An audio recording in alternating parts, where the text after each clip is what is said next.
Masih di belajar bareng and fun tentunya bersama saya Master Edi, guru SMP di Ponorogo Batu dan MTS Haji Masari. Kali ini kita masih di belajar sastra. Sekali lagi saya ingatkan jangan bosan untuk anak-anakku semuanya, adik-adik di rumah, pemirsa ATV untuk senantiasa membaca. Karena bahasa Indonesia itu identik dengan bacaan yang panjang atau bersifat tekstual, maka kalian akan pasti bertemu dengan teks setiap soalnya. Masih semangat? Kita lanjutkan pembahasan kita. Kali ini kita akan menuju pada subtopik menentukan penyebab konflik. Kita baca soalnya terlebih dahulu. Penyebab terjadinya konflik pada kutipan cerpen tersebut adalah soal USBN tahun 2018-2019. Berbagai pikiran buruk menghantui kepala yang penat dan tubuh yang lelah. Kemanakah engkau gadis kecil? Mungkinkah anak gedongan itu telah tewas? Parameter pencarian demikian luas. Flu bisa saja tidak menuruni lereng menuju kembali, melainkan naik terus ke puncak dan berjalan berputar-putar mengelilingi lereng. Tersesat dalam fata morgana sampai habis tenaganya. Penyebab terjadinya konflik pada kutipan cerpen tersebut adalah A. Kepala penat dan tubuh yang lelah. B. Parameter pencarian sangat luas. C. Jalan ke lereng berputar-putar. Yang D. Gadis kecil yang dicari telah tewas. Konflik adalah puncak permasalahan atau yang biasa disebut dengan komplikasi atau klimaks, ya. Konflik, permasalahan, klimaks atau komplikasi. Apa kira-kira penyebabnya? Ya, pada teks tersebut sudah saya beri tanda tebal kalimatnya. Kepala yang penat itu menyebabkan konflik di bawahnya, ya. Maka jawaban yang tepat adalah apa kira-kira? Ya, tepat sekali. Jawabannya adalah A. Kita lanjutkan. Masih dengan menentukan penyebab konflik, ya. Konflik yang terjadi pada kutipan cerita tersebut adalah, kita baca ilustrasinya. Biarpun begitu muncul juga dari gua sanubariku, mengalir secepat kilat ke dalam otak, menciptakan pikiran-pikiran yang memalukan.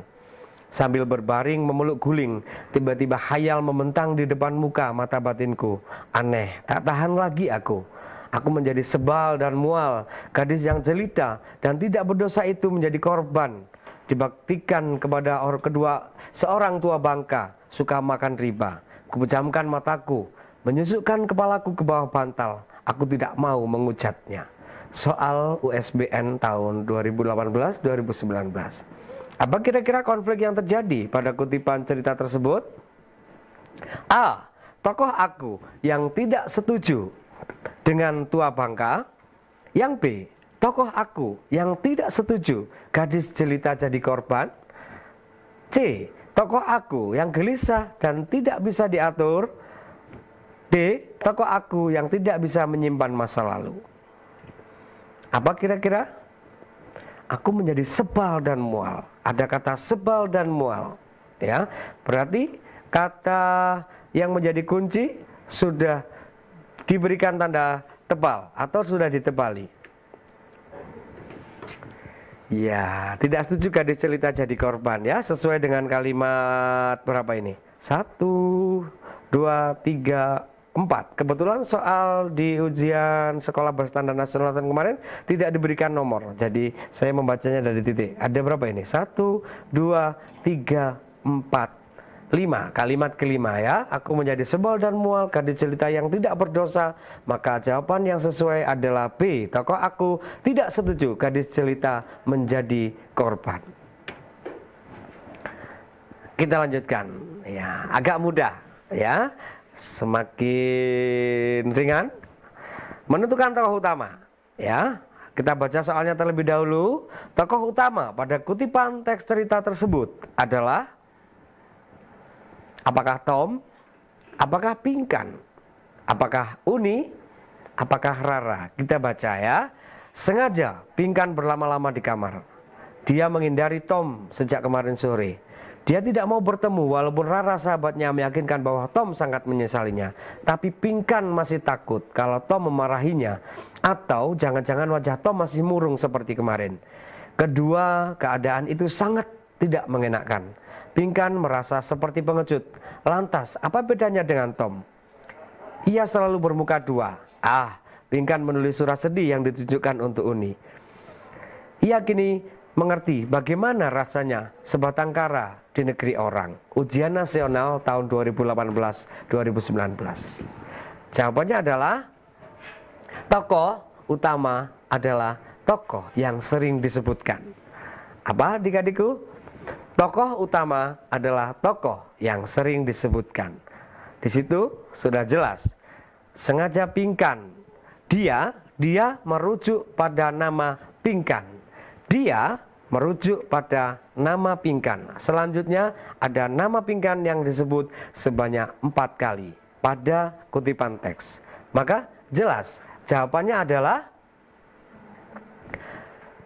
tepat sekali. B. Pinkan jawabannya. Mudah bukan? Kita lanjutkan. Menentukan tokoh utama. Ya, apakah aku tokoh utamanya, atau ibu, atau ayah, atau Pak Ustadz? Kita baca. Banyak sekali orang yang datang ke rumah sakit untuk mendoakan ayah. Aku terharu melihatnya. Mungkin benar apa kata Pak Ustadz. Jika seorang itu berhati baik, ia tertimpa musibah, maka banyak yang menolongnya. Aku sangat haus.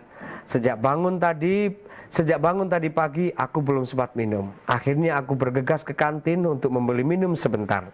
Sekembaliku dari kantin, kulihat kamar ayah sudah ditutup. Ada apa sebenarnya? Kak Rizka bilang ayah sedang dalam penanganan dokter. Aku intip dari balik jendela. Aku takut masuk. Di kalimat terakhir ada kata ku kecup. Ya, soal ujian nasional tahun kemarin. Ya, tokoh utamanya kira-kira siapa?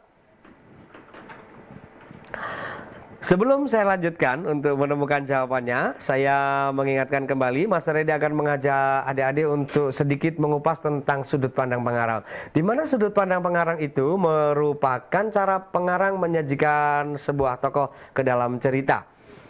Sudut pandang pengarang ada dua. Sudut pandang orang pertama dan sudut pandang orang ketiga. Sudut pandang orang pertama di mana cerita atau cerpen atau novel yang cerita tokohnya disajikan dalam bentuk aku atau ku, ya sudah jelas. Aku, tokohnya aku, berasal dari kata ganti orang pertama aku. Kemudian sudut pandang orang ketiga, yaitu dia, mereka, nama orang.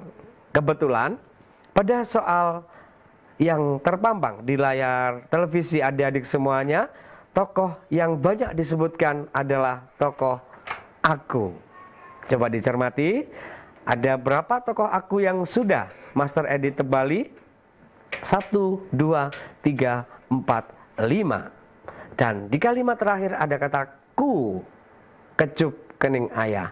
Maka sudah jelas, jawaban tokoh utama pada teks tersebut adalah ya, aku. Jawabannya adalah A.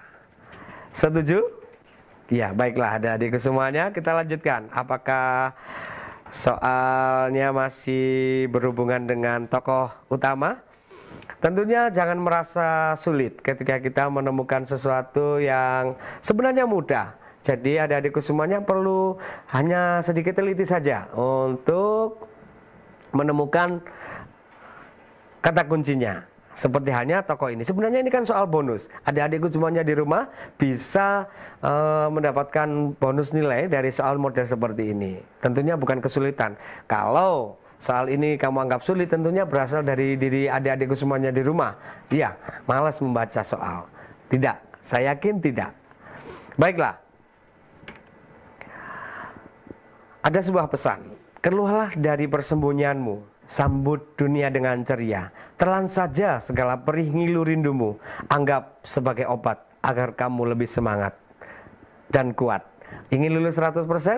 Tentunya adik-adikku semuanya bisa sukses mendapatkan nilai ujian nasional 100 untuk bahasa Indonesia. Tetap semangat dan kita akan kembali lagi setelah jeda iklan berikut ini masih di Belajar Bareng and Fun.